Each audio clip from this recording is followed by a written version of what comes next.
Welcome to Hack and Slash, a D&D 2E podcast, where we talk about Dungeons and Dragons 2nd Edition, our favorite version of D&D. It appears kind of in the 90s, and we still play and still love it. We don't know why, but it's the best one. Yeah, we're very nostalgic for this era, so we talk about all things related to it. We hope you enjoy. Yeah, much fun.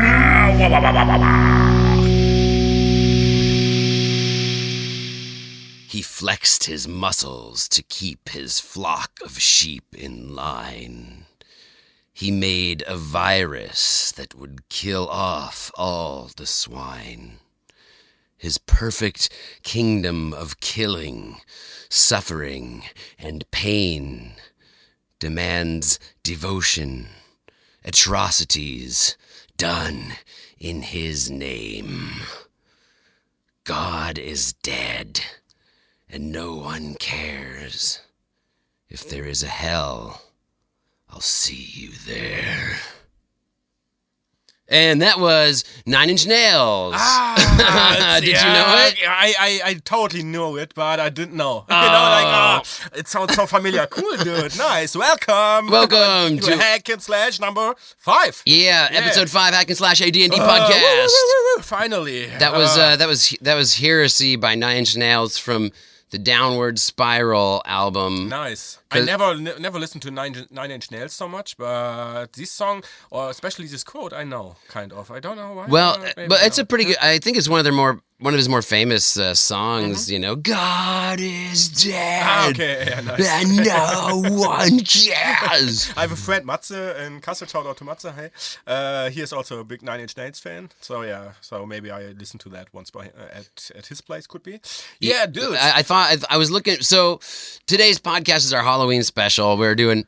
You get a little. Today's podcast Halloween special. We're super fucking stoked because we love Halloween. Yeah. And normally I do the little thing at the beginning, but you did it last time. Yes. You gave a little nice Joe Manganiello quote. Manganiello. I think I said it nice. Yeah, I think it's all right, but I think it's kind of like that. I think it's Joe Manganiello. We still don't know. Yeah, it's too hard.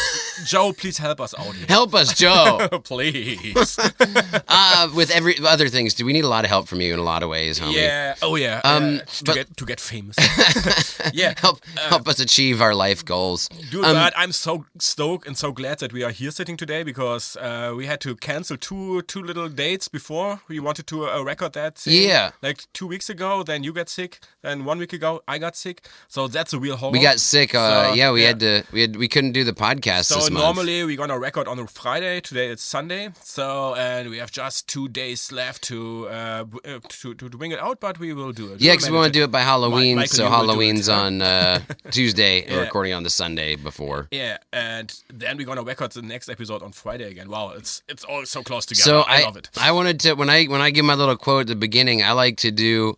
I'm going to try and keep it always lyrics from 90s songs. Mm-hmm. And there was so many 80s songs because of the Halloween theme. Really? Dude, there's like Number of the Beast by Iron Maiden. Yeah. Or that like part that Vincent Price does in Michael Jackson's Thriller. Uh-huh. These are like stuff that I really, were part of my childhood that I loved. The Misfits stuff and all the that. The Misfits and everything, dude. Like it's also 90s. So there's also 90s stuff from the Misfits. Oh, okay. Maybe I should have done I was thinking 9 Inch Nails though, dude, because I listened to 9 Inch Nails so much in the 90s. I didn't listen to Misfits too much in the 90s. I listened to Misfits a lot later on. I listened to them in retrospect. You're really straight. I see.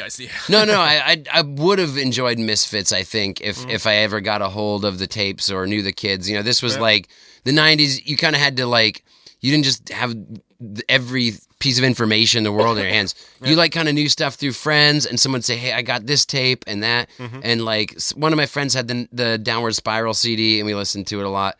And I don't know, I loved punk rock and shit, but I missed the Misfits, homie. I didn't know that you go this way. Like you just take things that you really listen to. Like I would just take what I like. I would. I guess, yeah. I wanted something that really means something to me. I love that song. I love Nine Inch Nails, dude. Nice, cool. Oh, another one I thought to do. I was almost thinking of doing Marilyn Manson because I also liked him a lot in the 90s. Yeah. But that guy's a total fucking douche. I mean, Misfits, also one of them are like a Nazi now, so it's also they're all a bunch of douchebags. But in this time, they were alright. So I don't know. Marilyn Manson, don't know if he was ever alright. Yeah, I think he was always a douche, right? Yeah. Wait, so the Misfits dude became a douche? Yeah, he became a douche. He wasn't okay. He used to be cool. Yeah, he was cool. Well, that's almost sadder. I don't know. Yeah, it's sad. But also, the singer had this new band now, Danzig. So, Glenn Danzig, yeah. It's not new, it's like also an old punk band or rock band, whatever. I just want to kind of apologize in beginning that I will cough a lot and maybe have to blow my nose a lot. We're still sick. We're still sick, but we still have to do it. We have to do it. It's our job. And then it's not our job. It's our hobby, but it's our job. Also, I want to do it. Send us brains. We are zombies now. We've been sick for so long. I love zombies. I feel like a goddamn zombie over here. Dude, before we start the episode, I just wanted to say again thanks to the mug. And what I did with that is it's my dice holder now. The mug I gave you. Yeah, cool, man. The mug is my dice holder now. Nice. And I also wanted to put out that the last episode, the break and the music didn't work really well. We had don't give a shit. Who gives a shit? Yeah, why are we talking about that on our podcast? We're wasting precious seconds. I'm a professionalist, and I want to just let the people know. You know, that's also fuck you. All right, whatever. Okay, we start the episode. God. Thanks, friend. We just what means horror to you? What means horror to you? I have the question for you. What? So, because it's a Halloween episode, we talk about horror. Yeah. And we talk about horror, especially in the AD&D. And I just wanted to ask you, and at first, like, what is horror? What means horror to you? What is a good horror for you in real life? But maybe also then switch over to in D&D. What is horror in real life? Yeah. The taxes in Germany, dude. That is like a real horror show. I mean, I mean more like what creeps you, when you like what am I afraid of? Yeah, what you are afraid of, like spiders? Yeah. Whatever, like. I don't know. Yeah, what really is the thing that... I don't really, I've thought about that. I don't know what I'm actually, what's really the scariest animal though is gorillas, dude. Yeah, when I was a little kid, I think I just had a bad experience at the zoo where they run up to the cage and scare, and rightly so. I mean, zoos are fucked up places, and those poor gorillas, I feel horrible for them. Yeah. But that made an impression on me. Okay. I think. They are really strong. They had crazy animals for sure. Yeah, and one time, dude, me and my friend, we went to this. We were on our European tour. The first time I ever came to Europe with my friend Joel, and we came to the Rotterdam Zoo in Rotterdam, Netherlands, and we were baked as fuck, This was like 2005, so it was before weed was legal in the U.S. and the Amsterdam shit was like really crazy for us because it's like nothing compared to the bullshit weed of Idaho, and where we grew up. And so we were at the zoo, baked off our ass, and this gorilla woke up and came and jumped at us, and fucking the plexiglass of his enclosure bended at us a little bit, and we were like just a meter away or so. Ew, okay. And he clapped his hands like, he wanted to. What he wanted to do was clap my head in his hands and fucking smash my head, which he would have done. And we walked out giggling like Beavis and Butthead. Whoa, dude, I was fucked up. And then later, like a few months back, we got back to the U.S. and. I've always been like a geography nerd, so I like to read the world news section in the Idaho newspaper. I think they had like a quarter of a page devoted to that because it's a very sharp and savvy publication. Very cosmopolitan. It's fun, fucking yokel shit. But then it said in the Netherlands, in the Netherlands, dude, this gorilla escaped the cage and killed 10 people, homie. I think I read about that too. Yeah. And I was like, dude, I think that was the same gorilla, dude. The gorilla might have fucking killed us, dude. Like, it's really scary as shit. I'm always scared, like, in real life when I go into the ocean. I don't like it when I don't see the bottom, like when I see the bottom, so I'm really afraid of that kind of. So, but I didn't thought about that in the beginning. But what really scares me, and that brings me back to the previous episode, the 10 monsters, and your favorite was the humans. I'm really afraid of humans, but especially sometimes about little kids. They can be so creepy in horror movies. Yeah, in horror movies, so creepy. Like, So is that why you have? We're both wearing our Halloween kind of costumes right now. Yeah. Flo, you got the we'll show on Instagram if you want to see visually, but Flo's got 2 little teeny baby arms coming out of his side of his head above his ears, and 2 little baby legs coming out of your neck. So it kind of looks like you're like a face, a human face that has a little baby growing. Yeah, that's kind of. You also can see it on my Insta. Oh yeah, you have your own personal Instagram now. You're catching up with the game. yeah. 21st century now. But you know what the thing is, dude? Like, I also think humans are scary. Like, when people ask me what I'm actually scared of, my usual answer to that question is climate change and humans. That's like really what I'm actually afraid. I'm afraid of humans killing everything on Earth. That's truly my actual fear. Yeah. But the thing is, that fear is very like logical. It's analytical. Yeah. It's not like something that makes your hair on your arms stand up. You know, the chills, of course. So I know what you were saying. So I had to think about that instead. And so for me, I'd say gorillas. Yeah, for sure. It's also Nazis or whatever. Yeah, no. So for sure, I'm afraid of fucking Nazis take over the world, the rule over the world. Oh, they are. So yeah, they do already. I know. So, but also like being at home alone. You know, I live with my wife together. Being alone at home, and then sometimes creepy sounds that you cannot really figure out where that comes from. You know, that brings me sometimes the chills. But I have to be in the mood. Sometimes I'm just thinking, okay, it was the wind. But sometimes the wind is also like spooky wind. Yeah, I love those. I love those too. moments when you're in the fucking in the park at night. There's a fog or when you see the shadow when you look into the mirror. Yeah.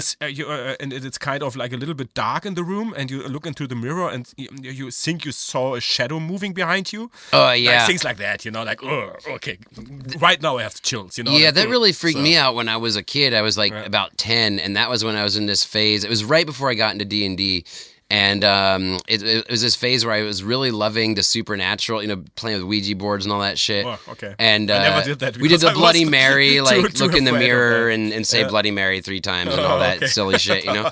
That stupid ass fucking kid shit. But then I got so freaked out when I saw the mirror thing you're talking about. I remember I was home alone. I ran to my friend's house. I was like, dude, I can't be at home alone right now, dude. I'm so scared.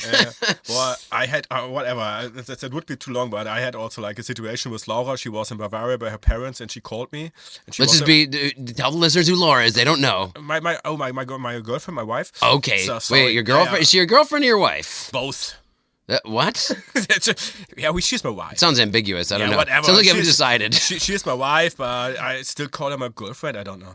I was the opposite. I called my girlfriend my wife before we got married. Yeah, I don't like this husband thing. My wife. I just like calling my wife because I can do a Borat impression, you know? My wife. It's the only reason I got married, actually. Whatever. I got distracted. So there were so many horror stories. But I wanted to ask you, the second question is, what is horror for you in D&D, in the D&D world? Oh, dude. In like the perspective of the PC. When you are the PC, what are you afraid of as a PC? You know? Oh, like, well, each character has their own fears. Totally, you know? but there are like auto main things what can frighten you. You know, like I think about like the frightening of a dragon when a dragon is. Oh, flying, you mean the magical fear that some of the monsters bring on? For example, that or whatever. Yeah. Yeah. So like the spell Alp. It's nightmare. Oh, nightmare! Yeah. Yeah. So it's really so that brings the fear to the PCs. You know? Yeah, dude. Yeah. So there's a lot of magical fear. I mean, I don't think that any magical fear in D&D world is like necessarily more potent than another. I mean, you know, each character has a unique fear. Dude, I've been playing the shit out of Baldur's Gate. One of the characters is like afraid of wolves, for example. You don't spoil it for me on the comments, listeners, because I haven't finished Baldur's Gate yet. Maybe you'll explain the game. I'm sure it will why she's afraid of wolves. But that's the thing. There's a character development thing going on with that, you know. Yeah. And so I think each specific PC that you're playing might react to that magical fear a little different. Like, can be. Yeah. But and generally, like a magical fear is a magical fear, dude. Yeah. Whether it's a dragon or fucking spellcaster or what are other fear-inducing creatures? I don't know. Tarask, I think, does it Does it? Yeah, Tarrasque does it also. Yeah, so there's different, all the fear stuff, it's all the same. Yeah. You're afraid, you run away, you run away. Yeah, but when you're in the perspective of the character, then you are afraid, of course, of that. But you can be also afraid of the underdark. You can be afraid of the undead. Look, I read through this. I got this. We have our little setup of books as we like to. We always set up all this little dioramas for ourselves before we record these, and you can see it on Instagram. We got so much fun stuff that we love to look at for inspiration. But first burp. when you were sick, so when we missed our Dungeons and Dragons session this month too because we were sick. October was a fucking. It was really shitty. Really. But we had also to being sick. It's also like a hardcore fear in real life.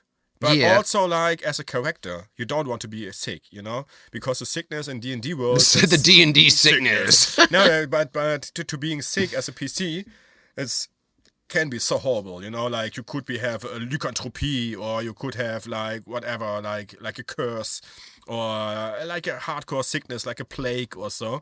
So it's crazy as a character to being sick. As it is in real life. I really, really hate it. Yeah, whatever. But it was good because I could prepare myself for a little one shot we have on the 11th of November. That's cool. But what do you want to say? I'm thinking, I'm just looking through this this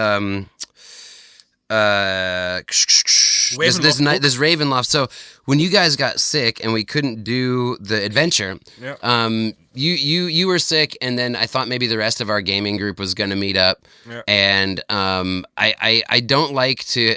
You and our other friend Caro are like sort of the core of our group, and I like don't really want to play.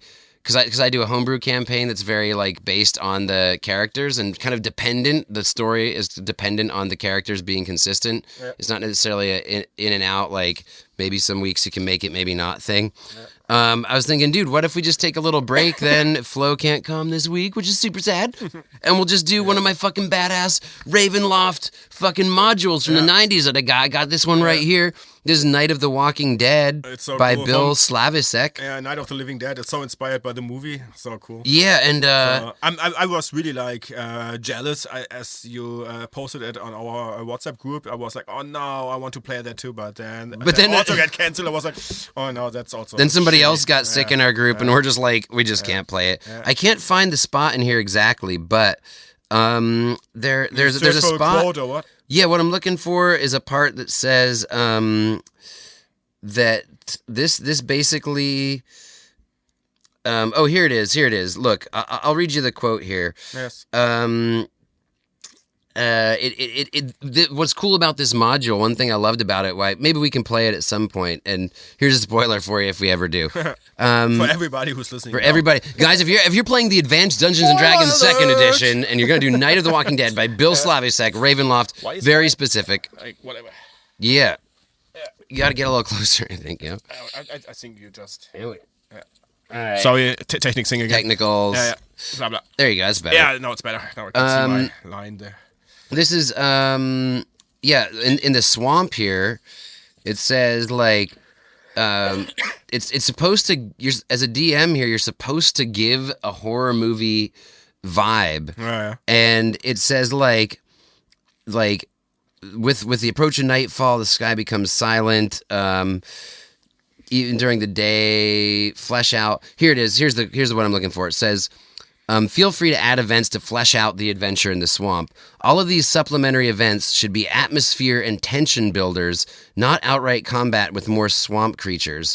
For example, the PCs may hear something slide through the water just beyond a nearby clump of trees. Or perhaps something bumps up against the bottom of their raft from time to time. Or maybe they run into a snake. It says, paint a scene with mood-setting adjectives, imply that danger is imminent, and then go on with the adventure. Don't reveal that nothing is really waiting to consume the PCs. Let the players think that something they don't fully understand has occurred, or that their characters have just narrowly escaped some dreadful event. Nice. And in this way, you can enhance tension and suspense without throwing wave after wave of creatures at the PCs. Mm-hmm. So, and the Ravenloft has a formula for that. There's like this horror formula. The Bard guy, the hero, there's a YouTuber we love, the guy who's like, did the Hero Quest thing, why Hero Quest is the best game ever. The Bard. He has a really good video on like how to make a horror sort of feeling in your game, and I think that in this module, Night of the Walking Dead, that little snippet kind of is a nice little description of how, as a dungeon master, you can make it like a fucking horror movie. It's like H.P. Lovecraft uses in his books so many adjectives, and that brings you then the horror, So describe, describe for the characters, for the players. So what they see, what they feel, what they hear, what they smell, what they taste, maybe also, so it's really important to. Or with adjectives you can bring the horror, like it could be slimy, it could be whatever, stinky, it could be, I don't know. In English, you are better than me. In German, I could have so many like horror adjectives. Yeah, that's fair enough, dude. So, either way. The point is that the adjectives are important. Regardless of the language, use the adjectives of your native tongue. But also in horror movies too, like how it said, make them think something's gonna happen. Like in horror movies, they're always like, you think something's gonna happen, and then it doesn't. You're like, oh, cool. Then it does. Oh, shit. It's like you out. Oh, I hate the jump scares. I hate the jump scares in movies. I mean, kind of, I love them also, but they got so popular in the last years, I think. So the jump scares. Oh yeah, dude. I worked at the Berlin Dungeon for a goddamn year. That's all it was. I love all these horror train, like these on. You love the horror train. These what is it? These we're riding the horror train. What is it in English? Fuck, man, words. My brain is still not functioning so well. So please send us brains. Brains. I'm the zombie. Whatever. Like when at Jahrmarkt, you know what a Jahrmarkt is? Kirmes, blah blah blah. Like Christmas markets? Yeah, kind of, or like not circus. What's Jahrmarkt in English? As a carnival or something. Yeah, like carnival or something, and then you have like this. Words. Fuck off, dude. Where you can sit like in a train. Kind of. I don't know, most of our listeners are from Germany anyway. Maybe we should just do this podcast in German. I know, but I also miss the German word. Oh shit! Okay, it's not a language. Geisterbahn. It's just you not having a brain. Ghost. Oh, a Geisterbahn. Geisterbahn. You know what the Geisterbahn is? Yeah, that's like in a totally in a carnival. The horror, in the carnival. The ghost train in the carnival. So, and at that I love the jump scares. For sure. It's super funny. Yeah, super fun. So, but when you just watch a horror movie and you have the jump scares all the time, it's just like, oh, it's so exhausting to watch this movie then, because you're always like, what? Oh fuck, again. So, this movie's fucking me up. But fuck you, House on Silent Hill. What are you doing? I'm having a beer. Oh yeah, cool. Yeah, but before this episode, I was like thinking about like what else is inspiring me. The fucking bottle opener, man. Here's the bottle. Sorry to interrupt because I'm a raging alcoholic. Yeah. It's the first time that I drink beer since 3 weeks. So Jesus! This is the first time you drank a beer since 3 weeks. Yes, Whoa, because of the sickness Christ. and all the other rest. So yeah. I tend to drink more whiskey when I'm sick. It's true. I don't drink at all when I'm sick. So I love to have a little hot toddy at the end of the night. It's fucking. So, but now it's my third beer, and I for sure feel it. All right. Cheers. Mm-hmm. Yeah, what inspired me today to this episode was like a lot of music, for sure. And there was like, and I think I put it already in our Spotify list, is TSOL. Oh, yeah. TSOL, it's for Two Sounds of Liberty. Okay. It's a band. Cool, man. So, and it's really cool, old school horror, 90s horror punk. I love it. Oh, dude. It's so rad. Yeah. So cool. I saw them once live at Punk in Dublik. Oh, cool, man. Like in 2002 or so. Yeah. And they are fucking awesome. Like they have really cool, like 30s cartoonish or cartoon videos about like skeletons dancing. Really? Yeah, Dude, really. how have I missed this? I also sent it that to you. Oh, okay, yeah. They really cool. They did it over the old Disney thing, right? That was TSL. Yes, yeah, that was TSL, and yeah, of course, Misfits. So I also love all this Misfits thing. And a funny horror thing was Tenacious D.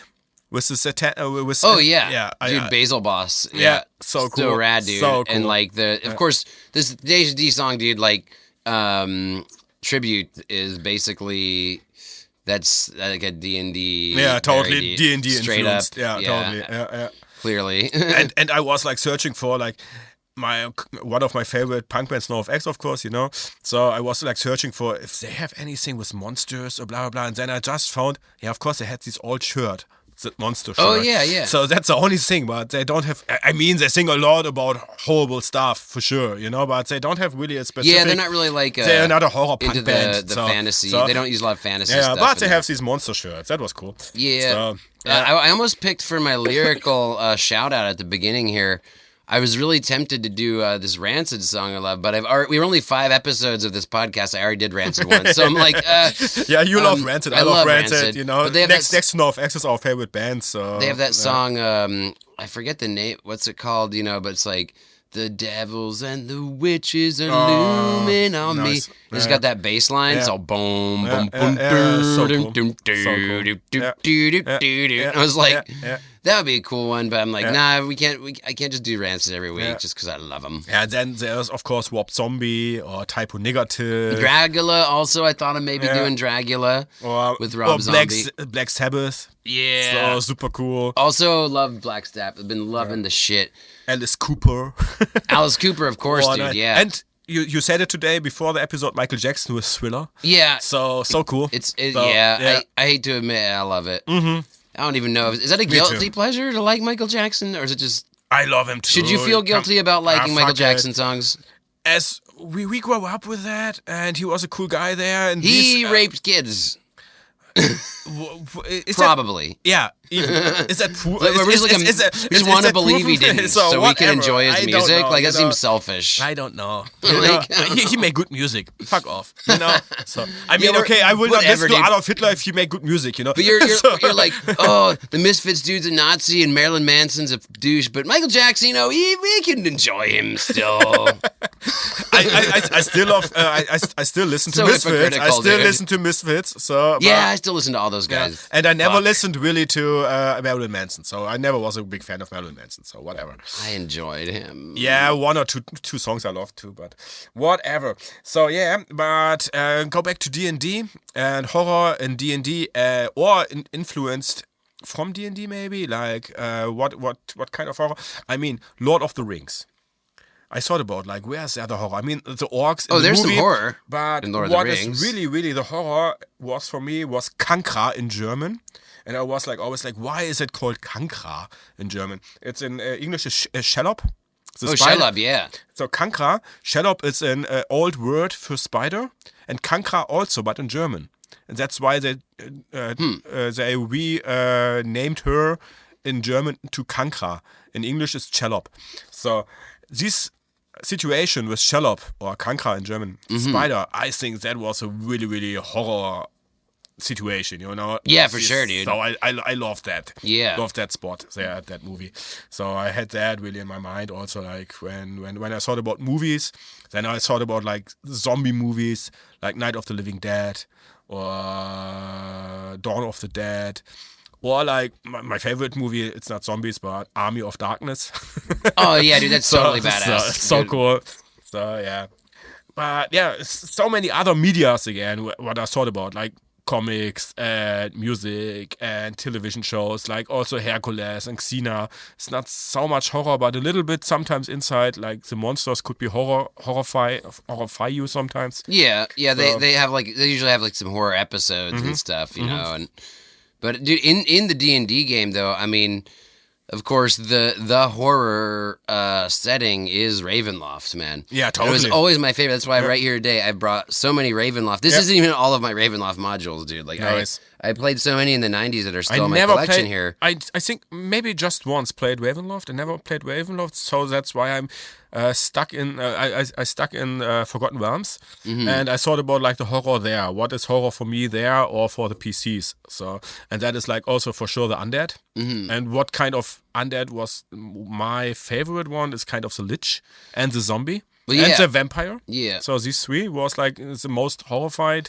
Oh, well, I was going to ask you, one of my questions for you, what is your favorite undead out of all the undead in D&D? It's a lich. The lich? Okay. Yeah, it's a lich or and the zombie, but because not in D&D, okay? In D&D it's a lich, but in general it's a zombie. Okay. So. Well, lich, I guess it kind of is just like a super smart zombie, I guess. Yeah, kind of. Too. Super powerful, magical zombie. What is yours? You know it. Is my it's number a vampire. 2 favorite monster. True. I love, Yeah. I even Vampires. was doing so. I did all this research on the vampires. So Nosferatu is this German movie for the listeners. I know you know. Shout out to to Roy. Yeah, dude. Big shout out to Roy. I think we discussed this already, didn't we, on a podcast? Like, because we mentioned how Roy was doing. The guy who helped us make the music for this podcast. Roy. Yo, shout out to Roy. What up, Roy? Roy made a score. Yeah, we did. We gave a shout out. We did. Yeah. I don't know which episode. He wrote. I had already so many episodes. I forgot. So many. 5. But he wrote music. He wrote a live score to Nosferatu, and he's still doing it, I think. But he basically he did. wrote this music because it's from a silent movie that had a live score when it came out in 1922, and because it came out in 1922. Last year there was this exhibition. Me and you both went and visited it at separate times. Yes. But we both went and saw the 100 Years of Nosferatu. It was so amazing. It was so cool, dude. Here in Berlin. It was in Berlin here, in Charlottenburg, and it was so cool. And when I came out, dude, I I bought like a couple of books. Really? Okay. A couple of them. A little too many of them. And so, as I do, I just on the exhibition. Yeah, they were set. They had this big old. I know. I bought some postcards and the poster and so, but I went through the books and I said, no, I don't want to buy them now. I don't have the money for that now. I took the opportunity to finally read them because I was like, oh, it's Halloween. I want to do a little bit of fun research for our podcast about vampires. So. I read actually this. I didn't read the whole thing at all. I just by the way, vampires. I love vampires too so much too. You know, like when I think about, I love the liches. And I love the zombie. I mean, zombie was always my favorite because I love The Walking Dead and blah, blah, blah, and the Night of the Living Dead. But kind of vampires, you are right. You know, I forgot about them. Or I always forget about them that they are also the undead. You know, I see them more like... Exactly, that's the thing. That's why they're so cool. You forget they're undead because they look human. Yeah. And they have these... they're just humans with magic powers. I use them so often as a DM. As a really, really bad villain, you know. Yeah, they're great arch-villains. Super good. I really like that. I mean, liches also, but vampires, because they are so smart and so beautiful and blah, blah, blah, so they can just be your friend. But I found in this, so this is book I got for They Can Just Be Your Friend. Make friends with the vampire. Get in the vampire's van and have some candy. This is literary anthology Vampires by Christopher Frayling that I got from the Nosferatu exhibition. With on front is a picture of the movie. Nosferatu. It's got a picture of Nosferatu. This the shadow silhouette on the wall, the silhouette. Yeah. And I barely touched the surface on this book. I only read a few parts of it. It's one you can kind of read different parts of, you know. But is it like a scientist book or is it like a ballistic book? No, it's a kind of a scholarly look at vampires and literature. Book club. But dude, book club again. We're going. I'm a book clubby kind of guy. Yeah, some people are techno clubby kind of guys. And me too. But I'm a book clubby kind of guy. I'm both. You can be both. You can be definitely. There's lots of books about techno. They're all boring. So this is check this. Not true. No, I did like Berlin Calling by Paul Hockenhuis. He does talk a little bit about techno in that. I gotta admit. Jake has no idea of good techno. Really good. I like the good techno. I like electro swing. I think is my favorite kind. Okay, good. I didn't mention that. But look, check this out. In this book, there's oh, here's a part I found in this. Yeah. There's they talk about we have a lot ass today because we are zombies. No, here there's this first piece. This first piece they talk the beginning of this book is like kind of a scholarly look at the story of the literary history of vampires, but then they actually have the pieces themselves, the actual, you know. And so the first one they have is like or one of the first ones is a treatise on the vampires of Hungary by Dom Augustin Kalmet. And it's this dude who went and like tried to learn myths of vampires and stuff from like Eastern Europe. I think he was French, and he was sent to kind of like, but he. In the introduction to the piece, the Christopher Frayling, I think, says like, he was trying to write as though he didn't believe in this shit, but then it was clear through the writing that he was a little bit scared. He was having a little bit of a horror movie experience where, he didn't believe in vampires. He thought these people are just silly peasants. But when he was there and he was in the middle of it, he was kind of like, then you get afraid, or maybe they're real. But what I found about a D&D monster in here, just totally random out of this fucking piece, that like I can't find the exact spot, but like he says that in there was this account that somebody had come back to life and was walking undead, and people like had to go and burn the corpse because they thought the corpse was coming back to life and visiting them and feeding on them. This vampire tradition and folklore in Eastern Europe, and he's like, let me think of all the different explanations of why this could have happened. He's like, one, people are delusional, they're crazy, like this is mass hysteria thing. Maybe two. Maybe it was real. Maybe he really was a vampire. 3, maybe, and he made the points of what possibly the explanation could have been. But the 5th point was that he's like, maybe it wasn't a vampire that sucked on these people's necks. Maybe it was some other thing, like a stridge. And like, I'm like, what? So he's saying like, there's not really vampires, but there is the stridge. And what is a stridge? And then I was like, I misread it because I was reading it late at night and I was really tired. And I thought it said a sturge. And a sturge is that little D&D monster that, the word in German, but it's like they have bat wings and they've got a long proboscis needle nose. The kenk. The kenku. No, not the kenku. No, they're like the flying blood sucking. Yeah. It's a kek. I think the kek. Yeah, the kek. I think it's a kek. That's it. The kek. Yeah, I think it's a kek. Yeah. Good, the kek. Suck my. Instead of sucking the kek sucks you. Because we've had him in our game. I remember you mentioned it. But then I was like, dude, did they like? It's like a big mosquito kind of creature, kind of. So in the D&D game, it's like this creature with these big bat wings and a long mosquito nose, and it's basically a giant mosquito. It looks like a mosquito, and then with a bird body, kind of. And this is why so weird. That's why I was like, dude, my whole life I thought this was a D&D invention monster, because there's some monsters in D&D that are from mythology and existed before the game. Yeah.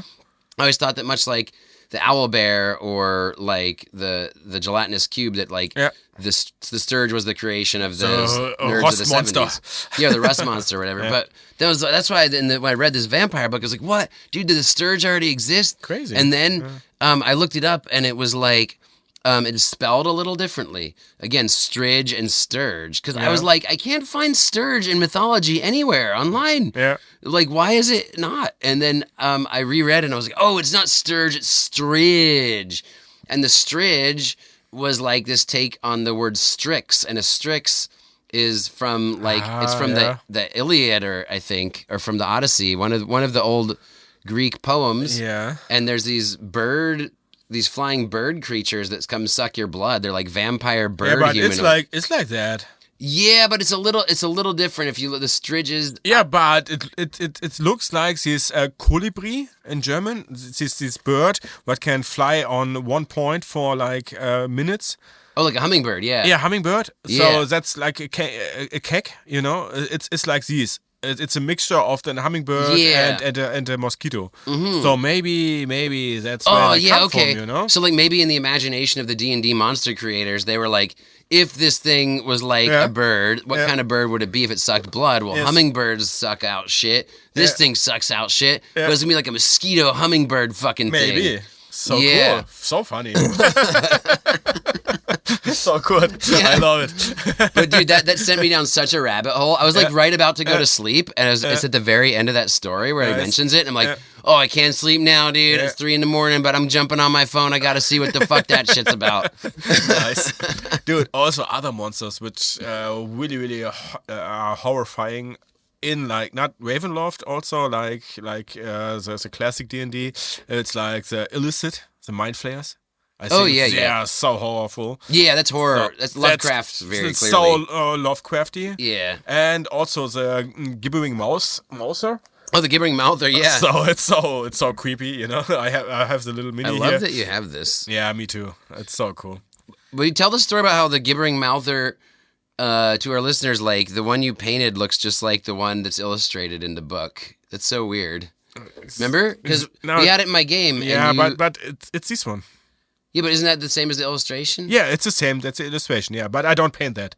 Oh, you bought it? I bought it. That's a Pathfinder mini. What you can. Oh, but it's Pathfinder. It's Pathfinder. Yeah, but it looks exactly like the illustration. Yeah, but Pathfinder. From the AD&D first edition, second edition. Yeah, but Pathfinder, it's based on D&D. Well, I know it is, but I just think it's weird that it's a different game, and then the mini they made for crazy, huh? Is directly and exactly looks like the picture so cool. from the first. Jake sent it in our D&D group on WhatsApp, like a picture from the first edition, Gibbering Mouser, and I was like, what the fuck? That looks like the mini I have.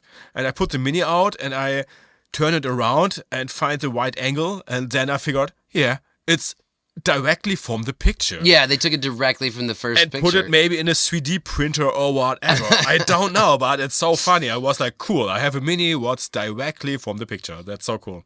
So I didn't paint it by myself, but I love this little one. But it's too little compared to in the size of the minis, you know. Well, yeah, it's not to scale. So it's not to scale. But the gibbering mouther, for you guys, if you don't know, is a cool badass D&D monster that's basically a big old blob of squirmy flesh that has a bunch of mouths that are snapping away and tongues and eyeballs. Eyeballs. So it's really disgusting and gross. Yeah, you know? Like it's and that's also really horror for me, you know. So I don't know. I have a list here.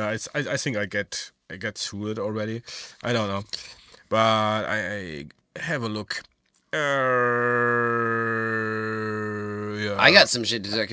I want to talk about the Satanic Panic. Honestly, I think. Oh, really? That's because this was like a huge. That was a real horror. Yeah, it's like the real. It's crazy, dude. Like, there's fucking in here. Okay, I just shout out before you start: Carrion Crawler, Beholder,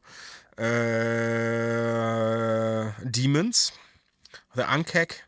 That's it, you know? Yeah, that's what I want to talk about, demons, dude. Before I do, I have one question just to keep it like related to this vampires book I was reading. I got one question I want to ask you it's kind of out of this book. I read it actually on the train ride over here. Like, I was like, I got to ask Flo, where do you think the first literary reference to Vlad the Impaler as a vampire was mentioned? So, you know, Vlad the Impaler, he's the guy Dracula is based on because he was a real life historical figure that like was brutal as fuck and killed and impaled people. And then kind of Bram Stoker, when he wrote Dracula, like based Dracula on him. But that was not the first time. Who do you think was the first person to use Vlad the Impaler as a literary figure, as a vampire, as an image of a literary vampire? I don't know. I maybe I'm totally wrong here, but for me it sounds like it could be Edgar Allan Poe. Okay, that's a good guess, actually. Yeah. So, but was Edgar Allan Poe before Bram Stoker? He was, yeah. He was, huh? Yeah. So I guess Edgar Allan Poe. I'm not sure. I have my Edgar Allan Poe book over here as well. Is that why you're thinking that? Maybe because Poe is. He's in the diorama. White in my face. but just because Edgar Allan Poe had all these poems, you know, so it would totally fit to him. Yeah, actually. So, or maybe Shakespeare. It's also a good guess, dude. Shakespeare, he did innovate a lot of things that we still use today. But yeah, I did get this Edgar Allan Poe book, by the way, also at the Nosferatu exhibition. Yeah, dude. Was I right? It's been awesome, dude. No, but now is it right what I guess? Is it Edgar Allan Poe? You would never guess. It's actually somebody you would never ever guess. Okay. It was Karl Marx. What? Yep, in Das Kapital. Wow, really? Yeah, comparing the feudal landlords of capitalism. I remind that. Yeah. The Wallachian overlord. I don't read the book, but I read about Karl Marx, and I know that he mentioned the first vampire, kind of. He not only uses vampire, the image of a vampire as a metaphor for capitalists draining the blood out of workers and exploiting them, but also specifically this Wallachian lord, where he refers to Vlad the Impaler specifically, saying like the way that this guy like terrorized people is the way that capitalist lords terrorize their people. Really so cool. And that was a few years before Bram Stoker, dude. Crazy. Yeah. Dude, let's have a break. Oh yeah, it's break time, dude. Yeah, I think I'll talk about the Satanic Panic. Good idea. Yeah, I think so, huh? Yeah, and you brought so much candy here today. You have It's these Halloween, eyeball candy. huh? Let's eat a bunch of candy. Or what is it in America? Syringes. Twig or we give children syringes. guns. We give them guns and syringes for Halloween. But they're made of chocolate.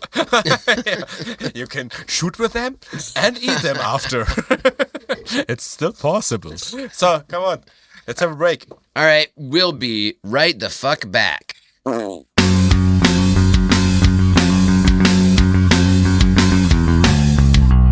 And we're back. Woo, woo, woo, woo, woo. Nice. Well, We are back. I ate chocolate and reviewed my notes, and you went to grab beer. Yes. Neither of us peed. I peed. You also you did pee. You too? Hell no. Oh, what's wrong with you? I don't know. Oh man, your Studentenblase is not working. My Studentenblase. Well, we're doing callbacks on this show now. Okay. Yeah. Student- For the fans. If you don't know what a Studentenblase is, native English speakers, hear previous episodes. Yeah, just. Woo, cheers. By the way, that was a German word. What's the word? Yeah, Studentenblase is not the only German word. We do new German words after the break each time. And so today's German word is the word for nightmare. Nightmare. Yeah, dude, it's our horror episode. It's a Halloween episode. What's the German word for nightmare? Albtraum.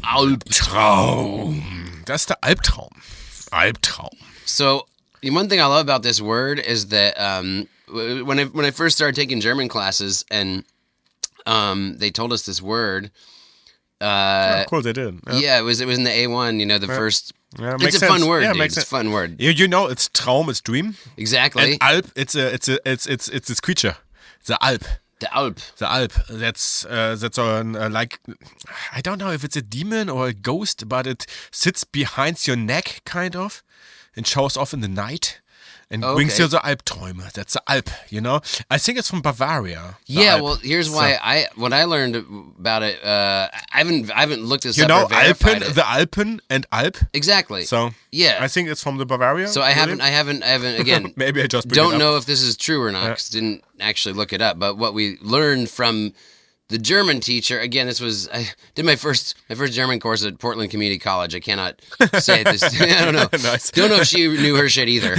But like she said that, and she's from Germany though. So Okay. She was a German lady. Okay. You know what her name was actually? It was Frau Deutsch. That's for real. No. Her name was actually, that was her actual name. Yeah. This German lady. Her job was made for her. Yeah, seriously. She was destined to become a German teacher, Nice. dude. But shout out to Frau Deutsch. She was awesome. She's a great shout teacher. out. She was super cool, but she's told us that the Albtraum is because people that lived next to the Alps, like in Bavaria, the Alps, the mountain range, Yes. the bad dreams would like come from the mountains, and maybe that's another part of it that I just didn't know about, and maybe she didn't know about. That there's also this demonic creature that's associated with being the messenger. I have of a that. really, especially picture in my mind of this creature. Like it sounds, or it looks a little bit like Nosferatu. So like a silhouette of a creature, like in the shadows, lurking in the shadows and waiting for the victims to come, but coming in the night and brings the nightmare, Albtraum. Yeah, like a phantom Yeah, that like a is phantom. ethereal in between both worlds or and attaching itself to your consciousness. Like this, this is movie from Guillermo del Toro, The Labyrinth of Pan's Labyrinth, yeah. Pan's Labyrinth, like this fawn or the fawn, yeah, so cool. Yeah, kind of this thing, So Yeah. it's a fawn, no? No, faun. It's a deer. It's a deer kid. Yeah, the faun is like the satyr. Yeah. Yeah, true. Yeah. So kind of a creature like that, you know. But maybe it comes from the mountains, a creature from the Alps. But it's funny because the old days of Germany. This Alp thing, I just came up with that right now in this moment on this episode that I thought about the Alpen, and maybe that's because of that. Makes sense. Yeah, well, they probably thought in the very ancient times, you know, they're like the bad dreams are brought because this demon of the mountains flies down here and then comes and gets up in your fucking gourd, homie. Watch out for that shit. It's not good for you. Yeah, but nightmare, you know, a mare, it's also kind of that. A mare. I know a mare, it's like a storytelling. It's like a märchen. No, mare's like a horse.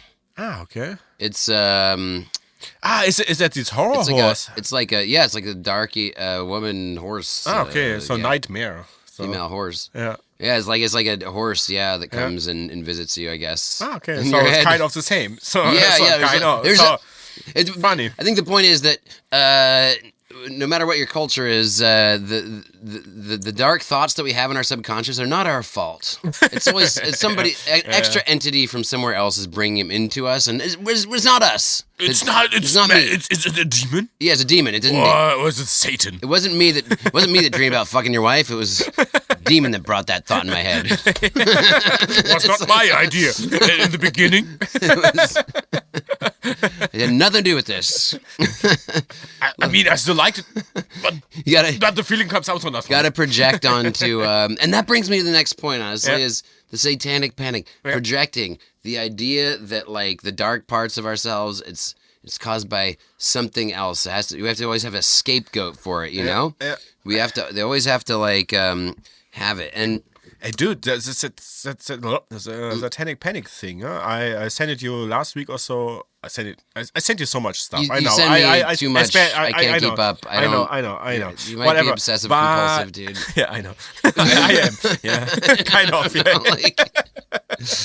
Yeah. I have things I have I'm cool to send with it. I'm not. Yeah, whatever. Ragging on it. But the Satanic Panic thing, you know, I really thought like in D&D it was just like this one person, this Edgar, I already forget the name of this boy who suicided himself. Yeah. But in the Satanic Panic, there were so many. Oh, dude. Suicided kids, you know, and the public will bring it up to D&D and say, oh, they are all connected to D&D. Yeah. And then there was this interview with Gary Gygax and blah, blah, blah. And he was like saying, no, I don't think it's about that. I think they have psychological problems, blah, blah, blah. Maybe it's in the family. And they say, no, cannot be. I think they have they might, you know. Yeah, maybe. It's maybe nothing about D&D. D&D is just a fucking game. But there is no map.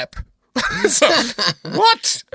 And that's an excuse for that's a thing for explaining that the kids are suicided themselves because there's no map. It's all in your head, and then there's summon demons and blah blah blah. So it's so crazy. It's the same like playing GTA or whatever. Yeah, exactly. So it's the same. It's been like the video games. Well, that's okay. I'm gonna get ahead of myself, but like I was gonna ask you, I was gonna speak about like moral panic, the idea that throughout history there's been moral panics, you know, and like hysterical women. What do you think? Those hysterical redheads, we gotta burn them. See, gonna fucking poison the village.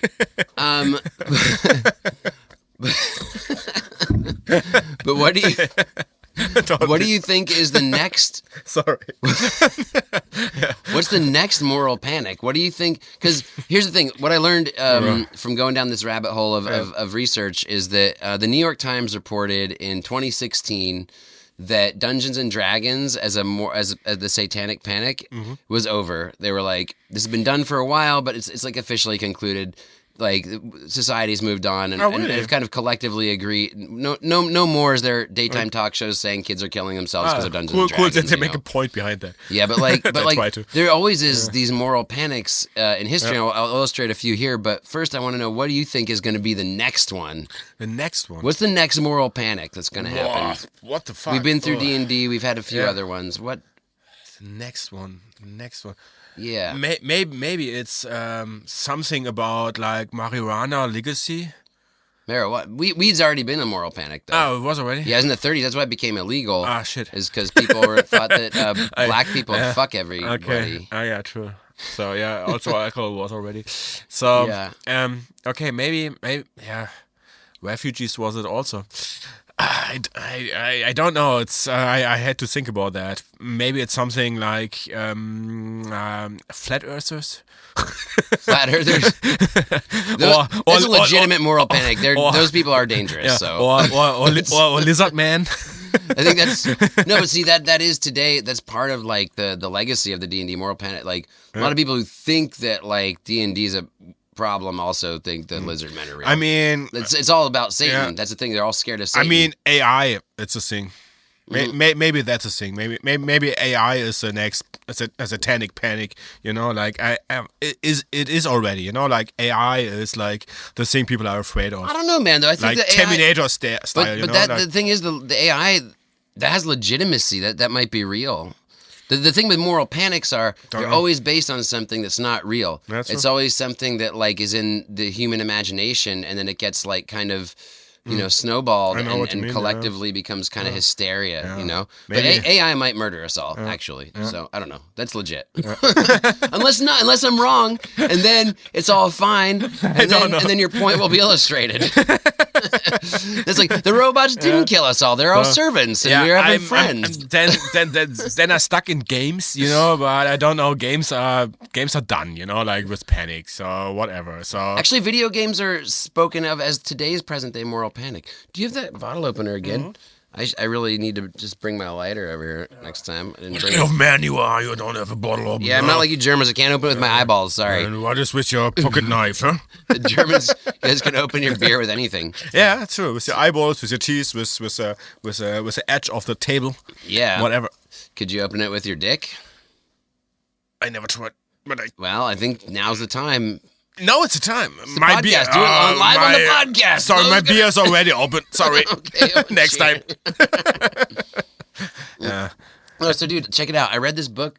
Yeah. But to the question. So, what are you thinking? What do you think is moral panic? Yeah. Me, dude. I don't know, dude. Give me an inspiration, maybe. So me personally, I don't know. I'm thinking. I think it's going to be something that is related to digital technology. Yeah, so it's AI. It's new. So yeah, and so there are, but that's the thing. Why I don't know because the internet. There are a lot of real harmful effects with digital technology, and I think that a lot of people have identified the real the negative aspects of social media. I think Instagram just got sued for the poor mental health that it imposes on young people, and that's legit and real, but somewhere in there's going to be something that's not, at some point I think there's going to be something that's not really a problem, and then people are going to be like, people are looking at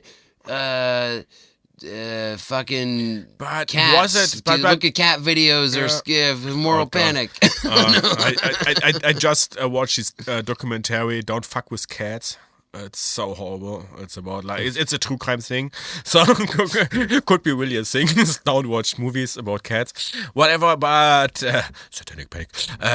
But was there a Satanic Panic before the Satanic Panic? No, there was. There was. That's the thing, and that's why I'm again. This is my October rabbit hole. Okay. Of what when I'm looking at stuff for this podcast, what I want to speak about D&D is dude. I read this book by La Carmina right here. Mm-hmm. The Little Book of Satanism, A Guide to Satanic History, Culture, and Wisdom. Nice. It just came out by this author, La Carmina. She's super badass. Really well-written book. It's very succinct. It's very short and an easy read. Okay. But it also is very, comprehensive at the same time. Nice. That's why it's so brilliant, is because it really looks at the history of Satanism. Yeah, dude. Take it with you. Here you go. Cool. Nice. I hand it to you. Thanks. It's super badass, dude. Yeah, it looks beautiful. And she mentions Dungeons and Dragons in it a couple times. Yeah, makes sense. And in the very beginning, this is a satanic game. It's exactly. It's hardcore satanic. It talks about how Satanism is kind of throughout the ages what the icon, what the image of Satan is, and then particularly in the 80s, how the image of Satan and Dungeons and Dragons were together because you know, people were thinking, oh, people play this game and then like they get into Satan and then they're killing themselves and all this shit. That's not really true. I had these demons in the first half of this episode that I mentioned, like what is horrifying me or as a PC, but also in real life, like demons or devils. Yeah. You know, we have that, or I borrowed you the book of from Aleister Crowley of Summon Demons, and it's like a real Summon Demons book, kind of. Yeah, I still haven't read it because I'm scared. Me too. So,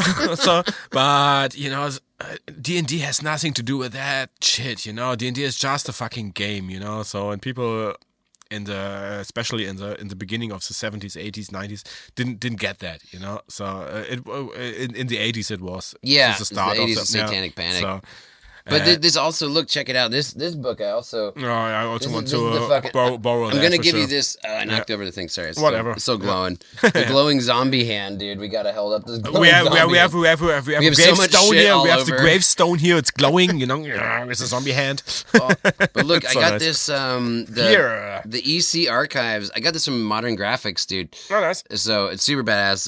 It's best comic store in Berlin. Totally. Shout out to Modern Graphics. Here are the tales that usher you into the haunt of fear. EC archives, and this is cool. So I used to read these comics when I was a kid. I read, and there's the Old Witch and the Vault Keeper and the Crypt Keeper, which spawned Tales from the Crypt, the TV show. You know, is from these comics. I have that also here. You know, like that there was also like this TV show for kids. Yeah, the cartoon ones the cartoon ones. Tales from the Crypt for kids. Yeah, the cartoon. No, what the fuck are you talking about? Tales from the Crypt for kids. You don't know that? Oh, I have to send you that. And then Tales from the Crypt for the grown ups. I did not know there was Tales from the Crypt for kids TV show. It's cartoon. I'm pretty sure there is. Whatever. You will have to tell me about that. Yeah, and but look, so and funny thing about that comic which you show me here, Laura and I are collecting now Horror Shocker.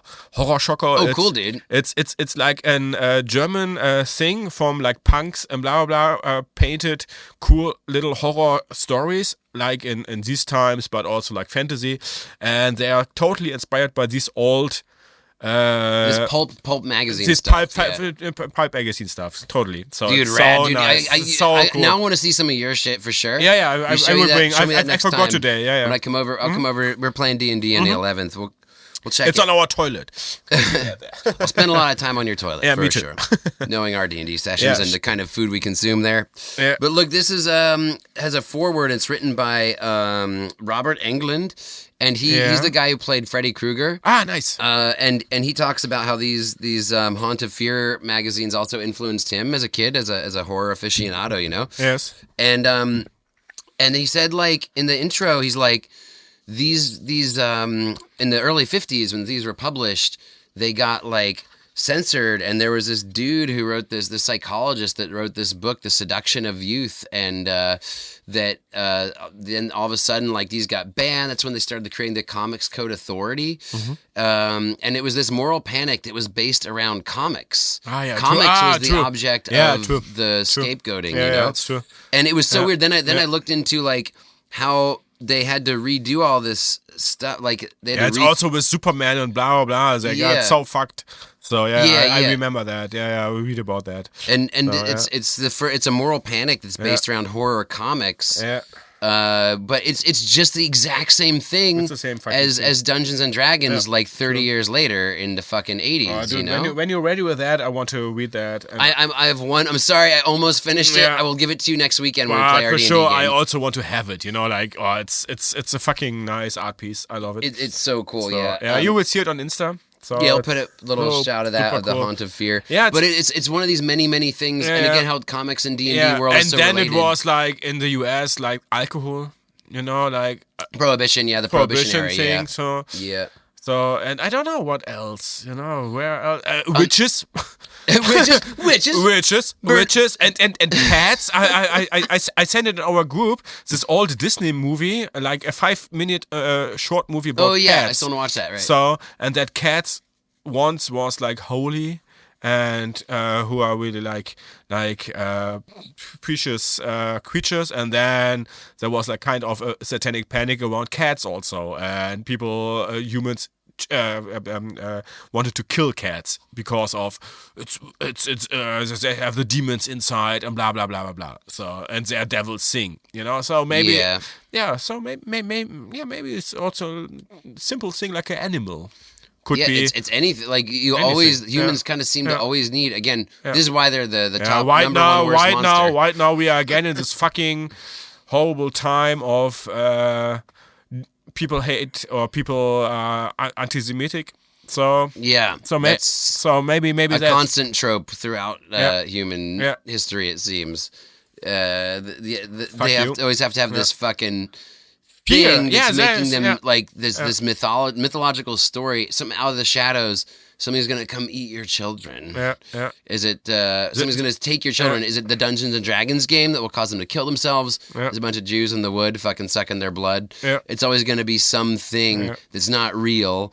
That in the human imagination, the Jews had the best monster. One of the best monsters. It's a golem. Oh, dude, I fucking love the golem. I went to Prague and saw the fucking place. Yeah, I know. Yeah, you showed me so cool. So Hulk in Prague, dude. Yeah, we used that for the D&D game. I know. I know. He's my halfling mud god. I have one of them. Oh, yeah, I gave you the fucking statue. Yeah, dude.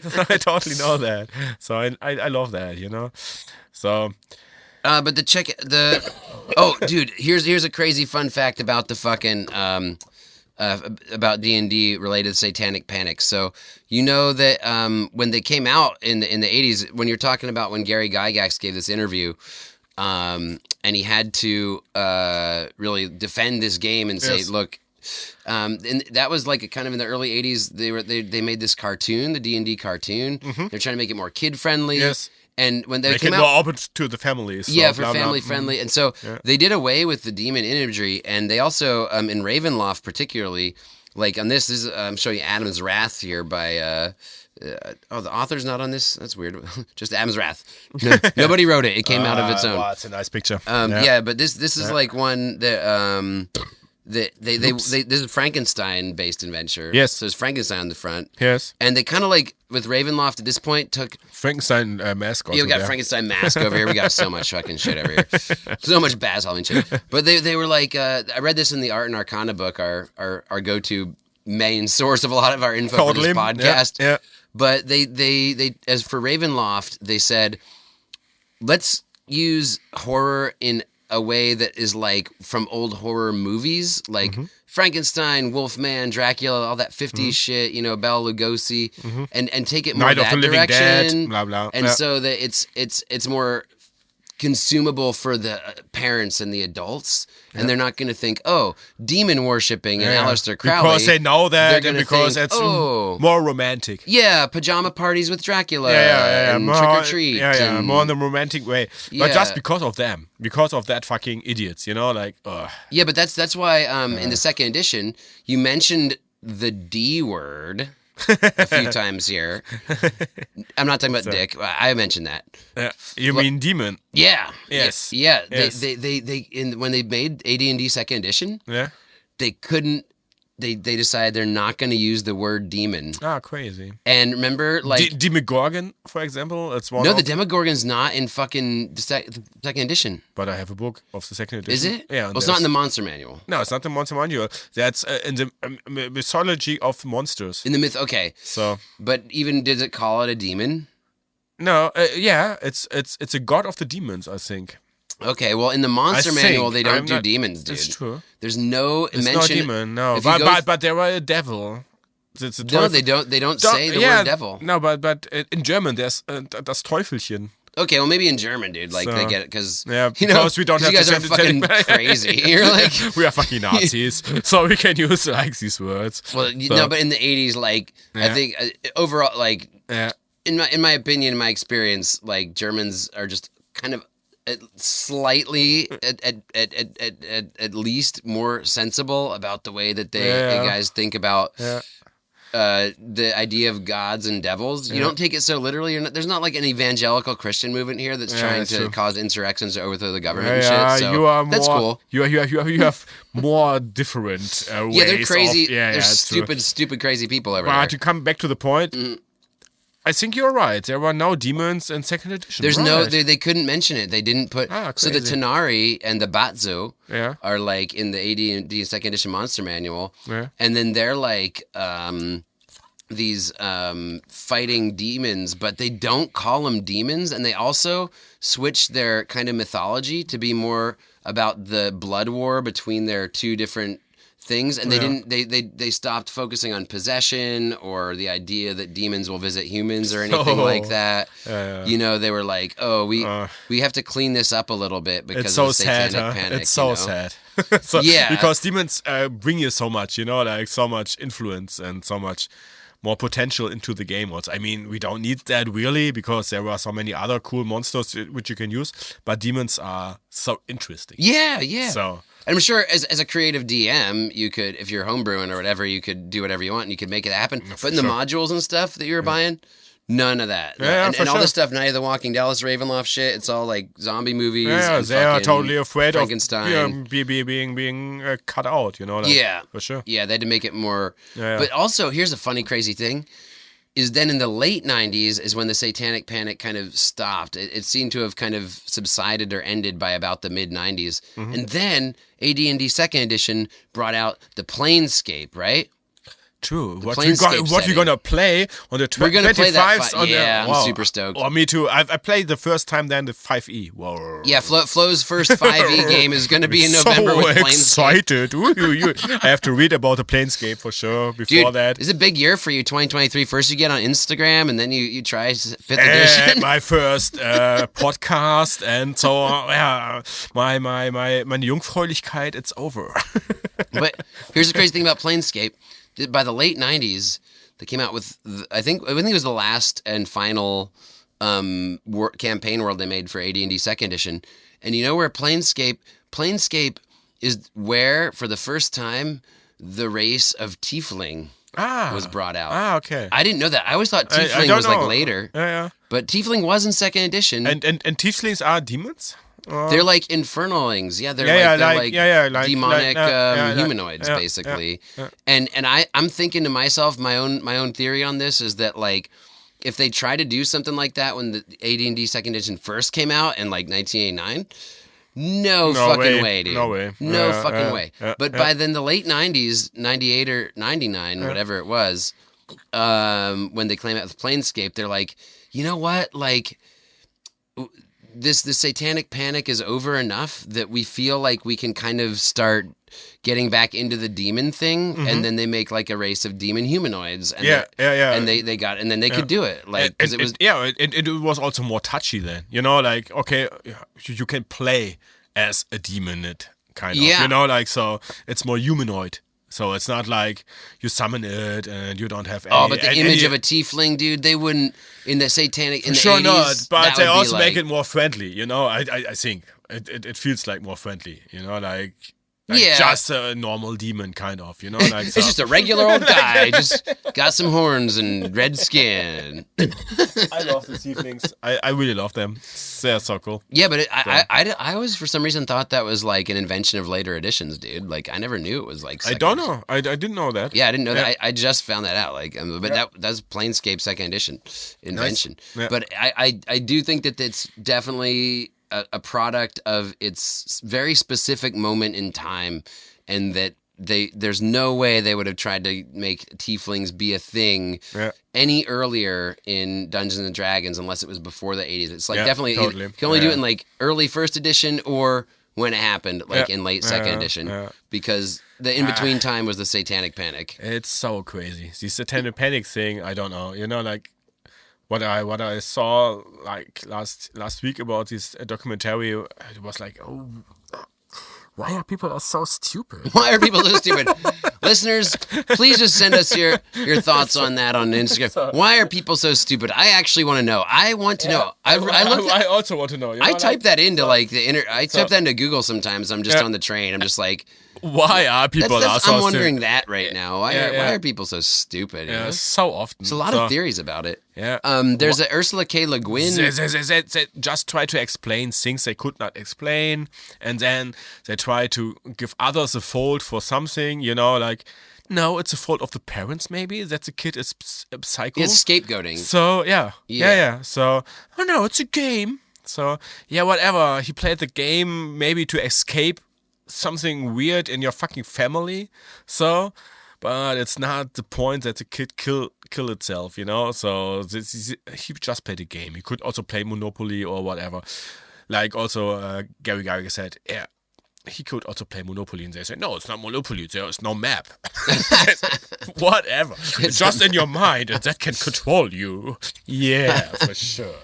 So, but yeah, I think that's like the thing is with scapegoating, man, like it's a way for people to duck out of systemic issues that they can't really face, because then it shows them that they're the problem. Yeah, true. So it's easier. If a parent says my kid killed himself, they're never going to be able to ever say that in some way had something to do with the way that something they did. You know, you will have to say it's something else. Like sure. it totally makes sense too. I would do that. I think. But when people are like, having problems, then always they're gonna say, you know, it's something else. Like if capitalism's the problem, they're gonna say, oh, it's money. It's something else. Money is a problem. It's not. Money is a problem. Yeah. It's poor people are the problem. I would love when the next Satanic Panic would be about money. The people are getting afraid of money. Again, I'm sorry, it just doesn't fly with me because money is a real problem. So true. The thing about moral panics is they're always based on something that is not real. That's why it's fun to think about what's going to be then next. it's your head. My hat. Then it's your head because there are bones on your head. Oh, but my hat is rad. First off, my Halloween hat I'm wearing I love this hat, and my hat is also real. Dude. I don't know what to talk about more right now. I don't know, man. That's pretty much it, and I think that wraps our podcast, homie. Oh, yeah. I think, don't know. Yeah. I don't know how long is it now. It's about that time. I was just going to mention the one thing, I guess, that's on my list. I mean, I have so much shit, but like, whatever. Me too. I just kind of picked and chose. Yeah. I could also. One thing. Oh, dude, here's a funny one. The idea that people are afraid of lizards and the color red. Yeah. Nice. The red dragon. Yeah. Yeah, I thought that was really interesting that the red dragon is sort of like the icon of the D&D game, and then when people see that on the cover, you know, if they're a simple folk, which most of them are, then they'll be like, "Oh, this is it's a devil. It's a lizard and it's red, and we are afraid of red lizards because in our human psyche, that color is makes us afraid." Yeah. And but at the same time, you know, the red, it's like the color of the heart. And so it's a color of love. So it's so weird, but love also makes us afraid. But you know, I'm afraid of love. Yeah, we all are afraid of love. But you know, like there are different. I'm afraid I love you. You know, there are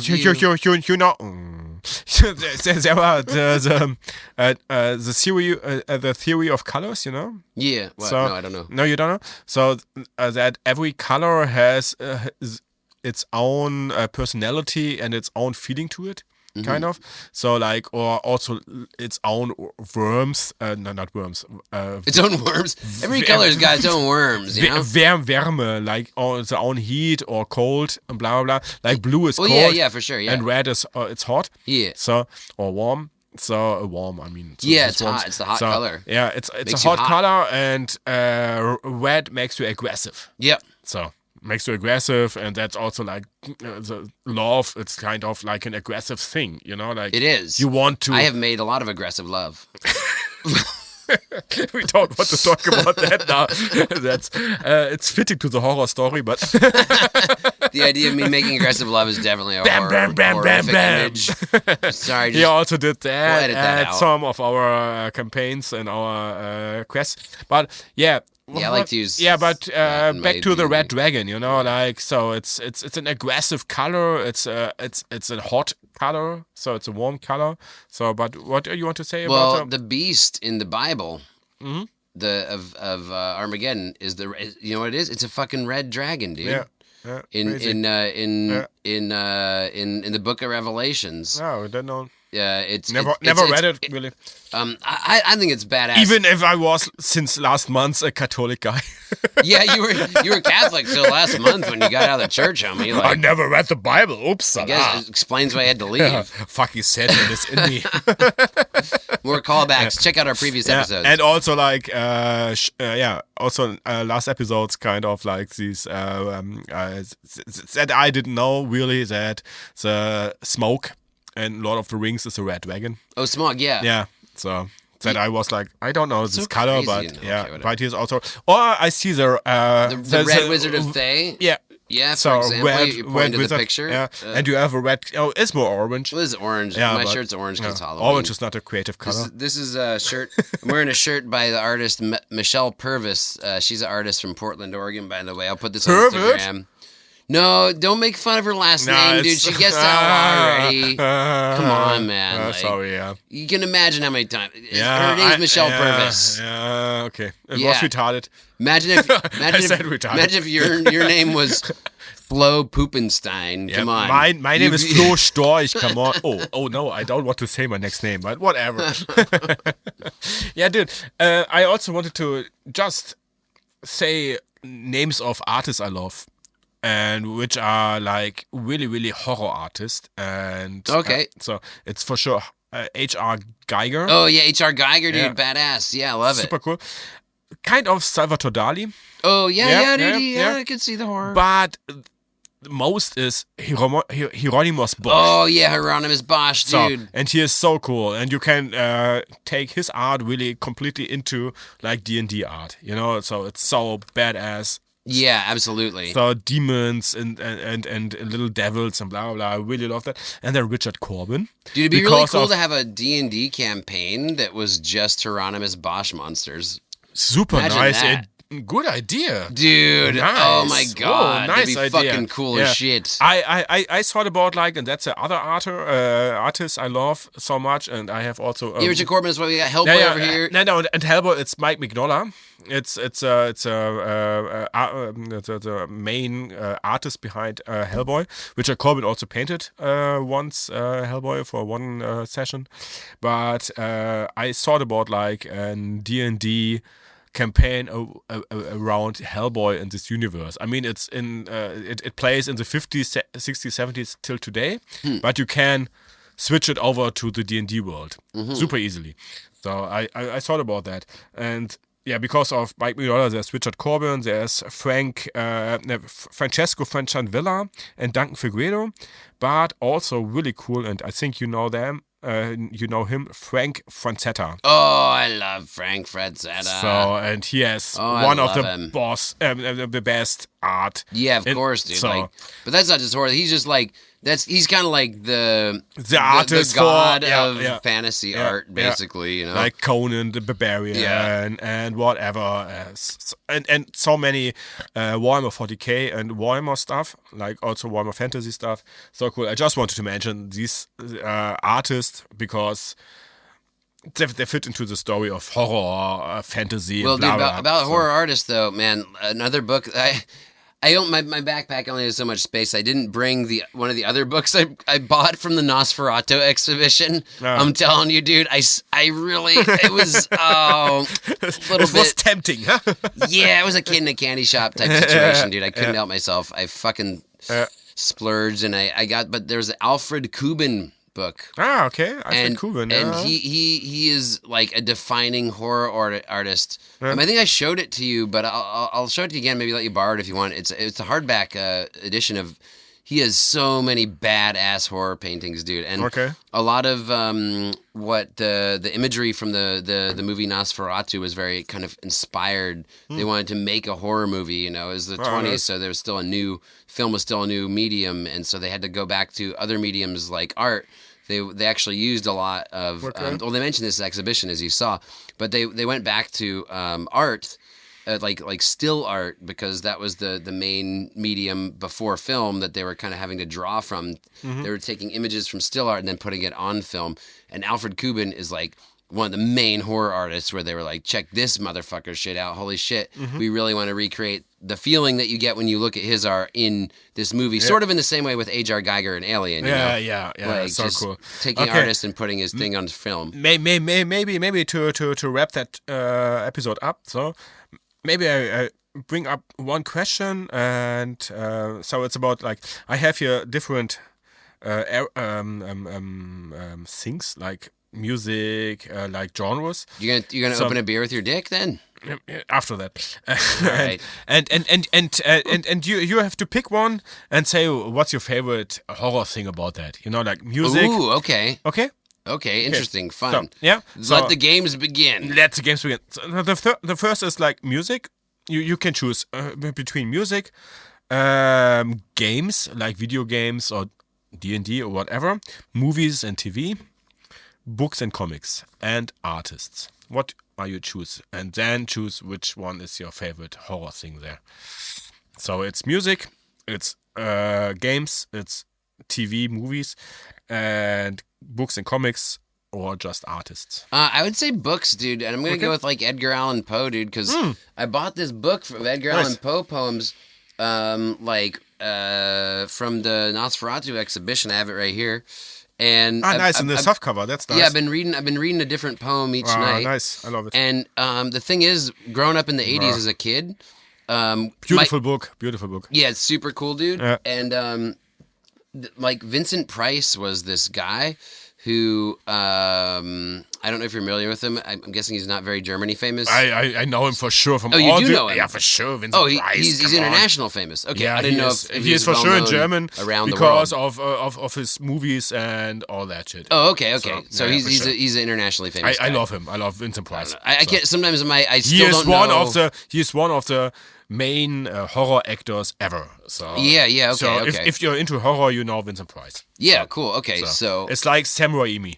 You need to know Sam Raimi. You know, Sam Raimi is a guy who. yeah, I know Sam Raimi, but Yeah, I think that so- like fucking the director Sam Raimi of Evil Dead and stuff and Xena and all that. Yeah. But like and Spider-Man and whatnot. Yeah, it's true. Also. He did Spider-Man. Yeah, you did Spider-Man Brett- in a good way. So I love it. Yeah, he's good shit. But like Vincent Price, when I was a kid, again, I go back to Michael Jackson's Thriller, dude. When I saw that video No, as a it's kid, not. I love it. I know. Fuck Michael Jackson, piece of shit, whatever. I love his music. I don't care. Me too. Like, Like and Misfits. like I also love the Misfits and Marilyn Manson's music. Okay, but for you, it's Edgar Allan Poe and the book. When I grew up Or the in the 80s, you know, watching Thriller was like a big cool, crazy. It was like your first experience with horror, and it's kind of for kids, so it's like palpable. It's not like too scary, you know. But it's just scary enough where you're like, dude, the part at the end of the video where he turns and his eyes turn into a fucking the scary wolf man eyes. Yeah, I totally. Like I remember being like, whoa, that's scary as fuck, dude. Yeah, you know, totally. Yeah. like is Michael Jackson a monster? I mean, he is. I just didn't know in what way because I was an innocent young boy, like the people he victimized. But like, then there's that segment in Thriller where Vincent Price speaks, and I kind of got into like Vincent Price, and when he reads The Raven, I didn't remember that he was there. he reads The and Raven. he reads Raven from He reads Edgar Allan Poe. Nice. And it was so cool. Yeah. And there's such a beauty in the articulate and poetic elegance in the way that Poe writes that intermingles with the fucking quality of Vincent Price's voice and the way that he presents that poetry, that it is just truly in the horror genre something for me that is just fucking real beauty, man. Like it hits the heart and hits the scary strings like at just that fucking angle. But it doesn't feel like cheap, and it doesn't feel like, it doesn't feel like sometimes when you're watching a horror movie that you're like kind of immersed in this silly experience, and you're like you're kind of conscious that you're trying to mind fuck yourself a little bit. There's just a beauty in this just raw fucking imagery of like this creepy fucking raven that's actually fucking Satan, like nice. and the way that Vincent Price does it. Vincent Price is so a genius. He was a genius. So, that for me, I think Edgar Allan Poe. And then it just goes on with his how much he influenced the whole genre of horror. He's like just totally. I mean, for me it was also like books and H.P. Lovecraft. So and he was totally inspired by Edgar Allan Poe. Oh, Lovecraft, of course. I know that, but that makes sense. So, but I think about right now, and I just want to say anything else than you. So we're gonna wrap it. So I got one thing. I gotta tell you. Yeah, but my favorite is you go. Yeah. So I don't go with books or comics or whatever because I can, and it would be my favorite, but it would be boring because you took already books, so it could be H.P. Lovecraft or Mike Mignola with Hellboy, but then I would took movies. It's a horrible movie, but I grew up with that and I love it, and it's Brain Dead. Oh, what? I don't know it. Brain Dead? You don't know Brain Dead? It was the first movie from Peter Jackson. Really? The The regisseur of Lord of the Rings. I know Peter Jackson. Yeah. Brain Dead. Brain Dead is such a splatter movie. Really? It's so gross. What? And it's so funny. No way, I have dude. it in the DVD. I will bring it to you. It's so... You don't know Brain Dead? No. Oh, what? And I feel bad about that, It's honestly. in the 80s, it's a the really, first time really... I felt bad this entire cool podcast. that you don't know that. That's nice. Brain Dead is one of my favorite movies in the horror genre. Dude. And it's just a horror comedy, you know? What is it? The 80s? Yeah. It's 80s. Okay. So it's late. I think it's middle of the 80s or so, maybe 84 or so. Holy fuck. It's so funny. And it's so gross. Like it's one special little spoiler. One special moment is he has like a thing where you cut grass with a lawnmower. A lawnmower. And he is cutting like zombies with that. Oh, that rings a bell. That rings a bell. Okay. Yeah, and he picks up the lawnmower. Yeah. Dude, I think I've seen this movie. You saw that, I think. And in the end, is this mama as a big zombie monster. Yeah, right. Comes out of the roof of the totally. of I've house. totally seen this. I've totally seen this. Yeah. Brain Dead. I saw that in high school or something, dude. So good. Wow. So good. It's so cool. Wow. Yeah. It's just gross. Dude, I totally remember seeing it now Cheers, that dude. you mentioned the fucking details. Okay, that's it for the episode, I think. Next episode, it's we gonna record it next week, but you just listen it the week later. And for the Patreons, we will record after this episode a little game, like a little D&D game, what I brought up here in our rehearsal space, and with a recording space. It's a rehearsal space, but we are recording. Yeah, it. Come on. Yeah, true. Sorry, why is it? Yeah, I don't know what is a rehearsal space. We're in a rehearsal space, but we're recording a live podcast. So okay, I don't know the difference between that. It's words, whatever. And we're gonna play here a little Byron campaign. Byron is Jake's character. Let me break it down. So, guys, we're on Patreon. If you enjoyed this podcast, please support us on Patreon. We really do appreciate everybody who listens to this very much. And if this podcast does something for you, if you're like, oh, we think this is kind of funny. I don't think you think it's super funny, because kind of funny is probably the best this is going to get, right? Totally. But if you think it's funny to any extent, whatever, just fucking, or if you just like hearing us speak about Dungeons and Dragons, if you love Dungeons and Dragons and you want to support other fans who are enthused about it, that are so enthused about it, that we're actually doing something that is creating media around the fucking game and around the culture and the beauty of Dungeons and Dragons. And not just 5e.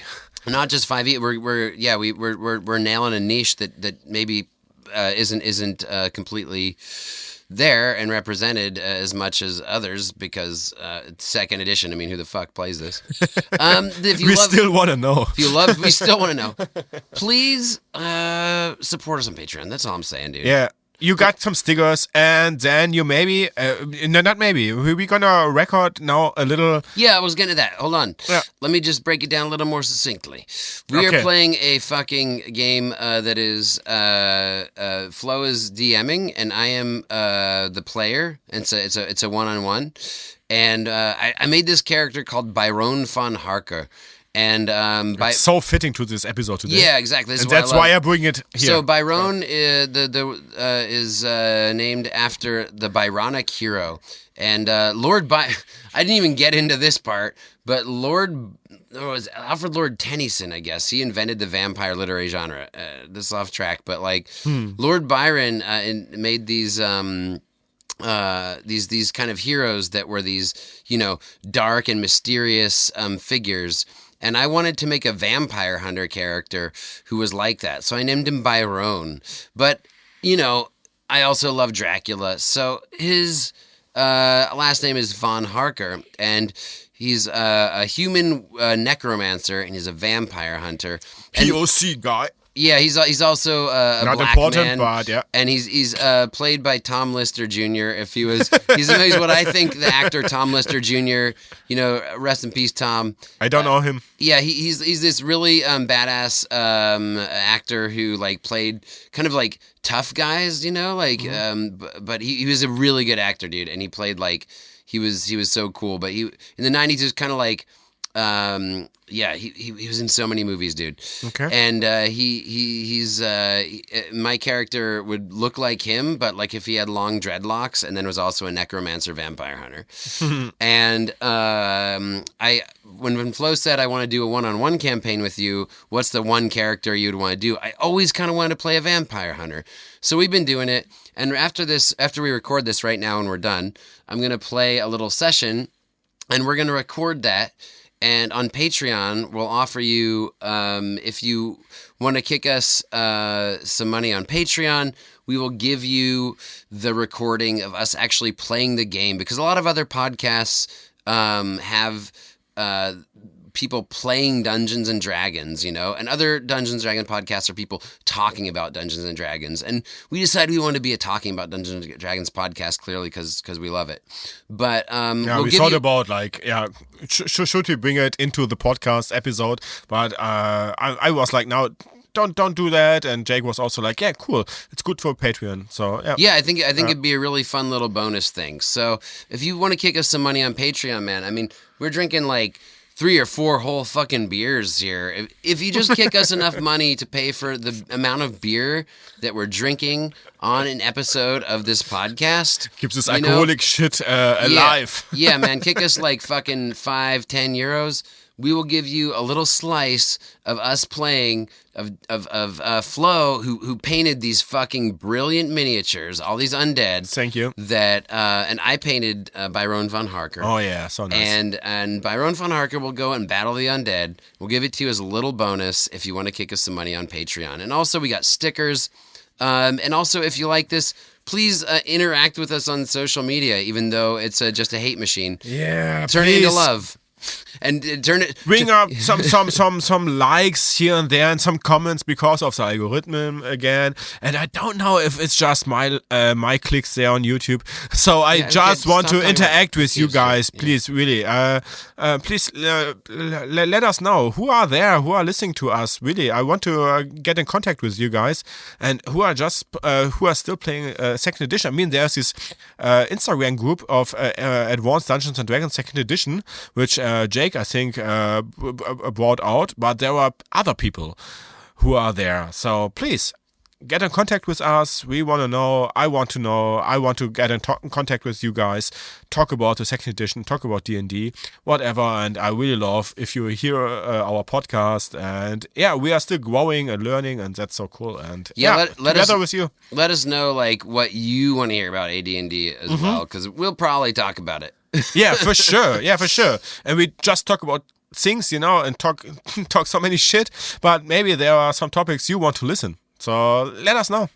You're like, you guys have not discussed Greyhawk. Why have you not discussed Greyhawk? And we will talk about Greyhawk if you say that to us. Yeah, for sure. But you have to say it in that voice. Though. Yes, please. Directly. You just say it like a nerd. Yeah.